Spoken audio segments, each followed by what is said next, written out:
بسم اللہ الرحمن الرحیم۔ السلام علیکم۔ غزوہ خیبر کے موقع پر ایک چرواہا حضور اقدس صلی اللہ علیہ وسلم کی خدمت میں آیا۔ وہ یہودیوں کی بکریاں چراتا تھا۔ اس چرواہے نے جب دیکھا کہ خیبر سے باہر مسلمانوں کا لشکر پڑاؤ ڈالے ہوئے ہے، اس کے دل میں خیال آیا کہ میں جا کر ان سے ملاقات کروں اور دیکھوں کہ یہ مسلمان کیا کہتے ہیں اور کیا کرتے ہیں۔ چنانچہ بکریاں چراتا ہوا مسلمانوں کے لشکر میں پہنچا اور ان سے پوچھا کہ تمہارے سردار کہاں ہیں؟ صحابہ اکرام رضوان اللہ علیہ اجمعین نے بتایا کہ ہمارے سردار حضور صلی اللہ علیہ وسلم اس خیمے کے اندر ہیں۔ پہلے تو چرواہے کو ان کی باتوں پر یقین ہی نہیں۔ اس نے سوچا کہ اتنے بڑے سردار ایک معمولی سے خیمے کے اندر کیسے بیٹھ سکتے ہیں۔ اس کے ذہن میں یہ تھا کہ جب آپ اتنے بڑے بادشاہ ہیں تو بہت ہی شان و شوکت اور ٹھاٹ باٹ کے ساتھ رہتے ہوں گے، لیکن وہاں تو کچھ نہیں، ہندوؤں کی چٹائی سے بھرا ہوا ہے۔ کہ اندر آپ صلی اللہ علیہ وسلم آپ کے لیے داخل ہوا اور نبی کریم صلی اللہ علیہ وسلم سے لفظ ملاقات اور پوچھا کہ آپ کیا پیغام لے کر آئے ہیں اور اس بات کی دعوت دیتے ہیں۔ حضور اقدس نے اس کے سامنے ایمان کی دعوت رکھی اور اس رنگ کا پیغام اس نے پوچھا کہ اگر میں اسلام کی دعوت قبول کر لوں تو میرا کیا انجام ہوگا، آپ کیا رتبہ ہوگا۔ حضور اقدس صلی اللہ علیہ وسلم نے فرمایا کہ اسلام لانے کے بعد تم ہمارے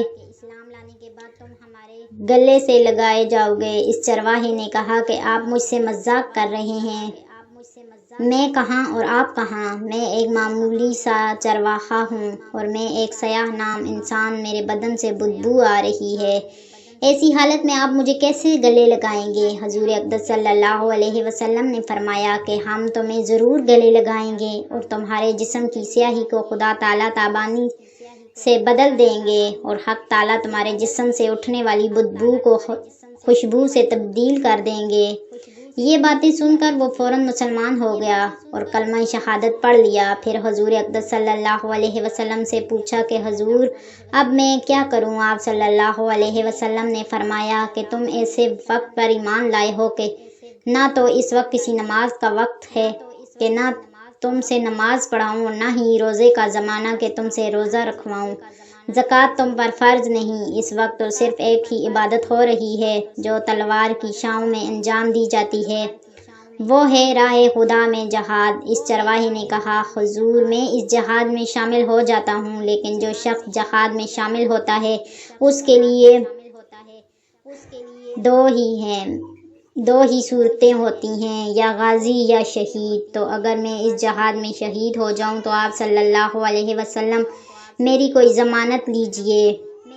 حضور اقدس صلی اللہ علیہ وسلم نے فرمایا کہ میں اس بات کی ضمانت لیتا ہوں کہ اگر تم اس جہاد میں شہید ہو گئے تو حق تعالیٰ تمہیں جنت میں پہنچا دیں گے اور تمہارے جسم کی بدبو کو خوشبو سے تبدیل فرما دیں گے اور تمہارے چہرے کی سیاہی کو سفیدی میں بدل دیں گے۔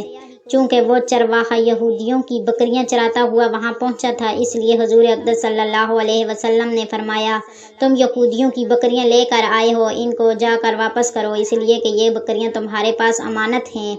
اس سے اندازہ لگائیں کہ جن لوگوں کے ساتھ جنگ ہو رہی ہے اس کا محاصرہ کیا ہوا ہے، ان کا مال غنیمت ہے، لیکن چونکہ وہ چرواہا بکریاں معاہدے پر لے کر آیا تھا اس لیے آپ صلی اللہ علیہ وسلم نے حکم دیا کہ محروم بکریاں واپس کر کے آئے۔ پھر اگر جہاد میں شامل ہونا چاہتا ہے تو چنانچہ اس چرواہے نے جا کر واپس کر آیا، جہاد میں شامل ہوا اور شہید ہو گیا۔ جب جنگ ختم ہو گئی تو حضور اقدس صلی اللہ علیہ وسلم لشکر کا جائزہ لینے لگے۔ ایک جگہ آپ صلی اللہ علیہ وسلم نے دیکھا کہ صحابہ اکرام رضوان اللہ علیہ اجمعین کا مجمع اکٹھا ہے۔ آپ صلی اللہ علیہ وسلم قریب پہنچے تو ان سے پوچھا کہ کیا بات ہے۔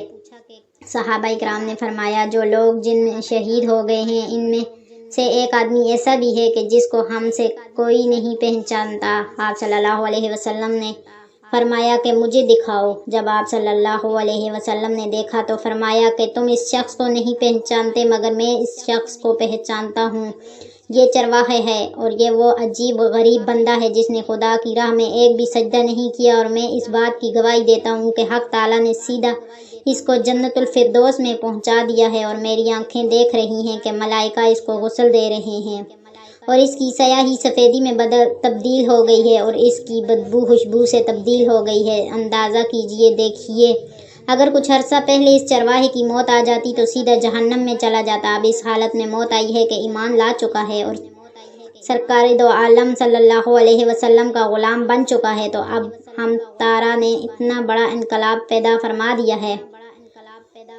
اس لیے فرمایا اعتبار حاتمے کا ہے، اس لیے بڑے بڑے لوگ لرزتے ہیں اور یہ دعا کرتے ہیں کہ خدایا ایمان پر خاتمہ عطا فرمائیے۔ کس بات پر انسان ناز کرے، فخر کرے اور اترائے، اس لیے کہ کیا معلوم کہ کل کیا ہونے والا ہے۔ اس لیے فرمایا کہ کسی کو بھی حقیر مت سمجھو، جو شخص ہمیشہ موت کو یاد رکھے تو اس کا دل نرم رہتا ہے، اس کے اعمال اور اقوال اچھے ہوتے ہیں، وہ گناہ کرنے کی جرات نہیں کرتا، فرائض کی ادائیگی میں کوتاہی نہیں برتتا، اور نہ ہی دنیا کی رنگینیاں اس دھوکے میں ڈالتی ہیں۔